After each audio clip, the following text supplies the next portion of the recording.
I sort of have a little bit of a mechanical inclination, sort of a handyman.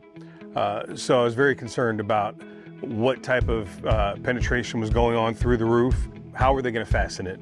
What was the sealant used after fastening, to prevent leaks? The overall installation, because you could say that you have the best team because everybody says they have the best installers, the best mechanics, the best, you name it.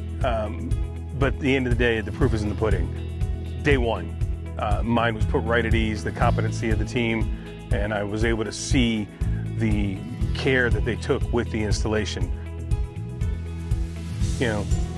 Fast, efficient, and the materials that they were using all said that this was going to be the installation that I was hoping for.